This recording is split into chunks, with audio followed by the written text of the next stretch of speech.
Estou há 9 meses dedicando a minha vida à defesa da democracia e lutando contra esse golpe.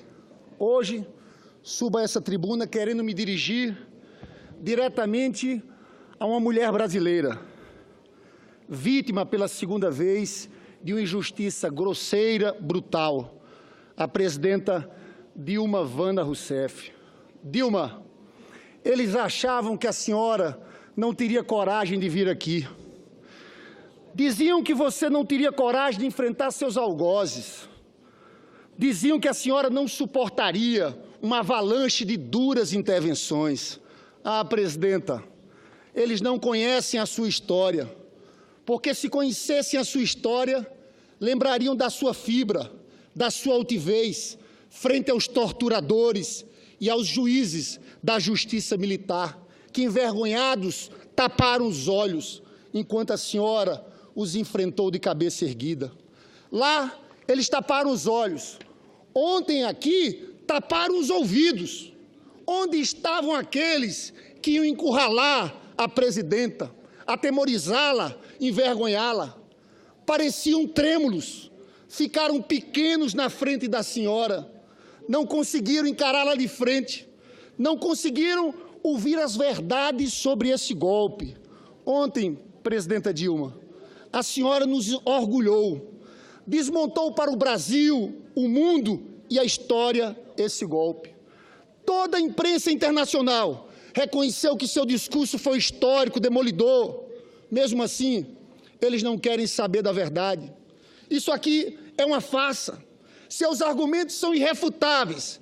Todos aqui sabem que não houve crime de responsabilidade. Esse processo não passa de um mero pretexto. Por isso, reafirmo, isso aqui é um tribunal de exceção, no qual as provas são absolutamente irrelevantes. O que está por trás de tudo isso, Dilma, é outra coisa. Esse tribunal de exceção foi montado para condenar um inocente e tentar salvar culpados de corrupção. Não é a senhora que tem contas na Suíça. Até o mais ferrenho opositor reconhece que a senhora é uma mulher honesta. São os seus algozes que temem o braço da justiça e as investigações. A senadora Gleisi tem razão.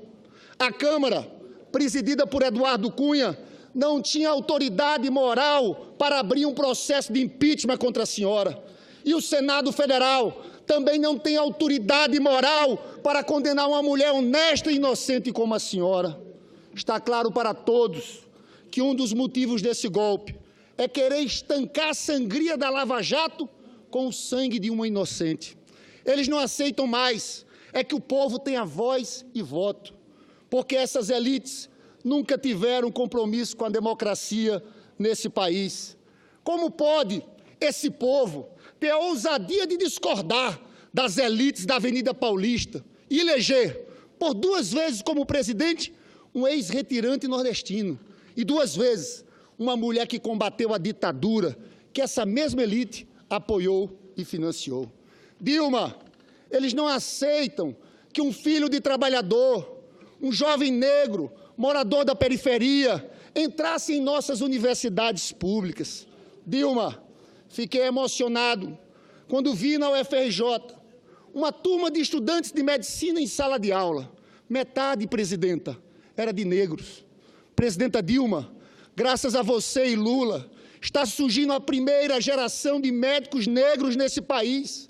Antes, essas vagas eram reservadas para os filhos das elites. Ah, como eles se incomodam com isso. Por isso, Dilma, eu repito a frase da estudante cotista, Suzana da Silva, que disse: a Casa Grande surta quando a filha da senzala vira médica. Eles não aceitam, Dilma, que pobres, pedreiros, porteiros, empregadas domésticas frequentem aeroportos e viajem de avião. Eles não aceitam, como disse o senador Jorge Viana, que uma favelada seja referência de sucesso no Brasil, como aconteceu com Rafaela Silva, nascida na Cidade de Deus, que ganhou a primeira medalha de ouro nas Olimpíadas, graças ao apoio dos programas sociais que a senhora criou. Eles não aceitam que a senhora tem acabado com a semi-escravidão das empregadas domésticas, presidenta Dilma. Eles não aceitam a ascensão social dos mais pobres. Eles sempre criticaram o Bolsa Família. Diziam que era Bolsa Esmola, Bolsa Preguiça. Eles sempre viram os pobres como uma ralé sem direitos. Eles sempre viram os pobres como um problema, não como uma solução. Quero ver, presidenta, como os senadores do Nordeste vão se explicar para seu povo, quando a fome voltar a matar crianças, que as políticas sociais, sua e de Lula, estavam salvando. Não se enganem, desvincular o salário mínimo dos benefícios previdenciários e vários outros cortes de direitos anunciados por esse governo interino significará uma sentença de morte para os mais pobres. Eles não aceitam que os trabalhadores tenham aumento acima da inflação. Na época do Fernando Henrique, diziam que era impossível aumentar o salário mínimo sem aumentar a inflação. Lula e a senhora aumentaram o salário mínimo 77% acima da inflação e não aconteceu nada. Agora reclamam que o salário mínimo está muito alto, que está tirando competitividade das empresas. Balela! O que eles querem é aumentar a taxa de lucro das grandes empresas. Dilma, não podemos esquecer que um dos motivos da campanha contra Getúlio é que ele teve a ousadia de dobrar o valor do salário mínimo no dia 1º de maio de 54 e também por ter criado em 53 a Petrobras. Contra a senhora, também tem os dois motivos. Querem lhe afastar para reduzir os salários, aumentar os lucros do grande empresariado e entregar o pré-sal às multinacionais do petróleo. Dilma, eles não aceitam a política externa altiva e ativa, que resgatou nossa soberania. Querem a volta do Brasil pequeno, subserviente aos Estados Unidos e às grandes potências. Dilma, eu tenho repetido que esse é um golpe de classe. É um golpe contra os trabalhadores, a juventude, as mulheres, os negros. É um golpe contra o Brasil para todos. É um golpe por um Brasil para poucos. Eles querem, presidenta, tirar a senhora, porque a senhora e o Lula têm lado, o lado dos pobres, dos trabalhadores. Eles querem tirar vocês para varrer os direitos dos trabalhadores. Eles acham que vai ser fácil. Eles não conhecem o nosso povo. Esse povo que pela primeira vez na história experimentou direitos, melhorou a vida, não vai aceitar passivamente a pauta reacionária dos golpistas. Presidenta, eu tenho ficado muito comovido com a forma como a senhora está enfrentando todo esse processo. Poucos sabem, eu não era tão próximo da senhora, tinha divergências, votei contra o ajuste fiscal, eu me aproximei verdadeiramente da senhora agora nessa luta pela democracia.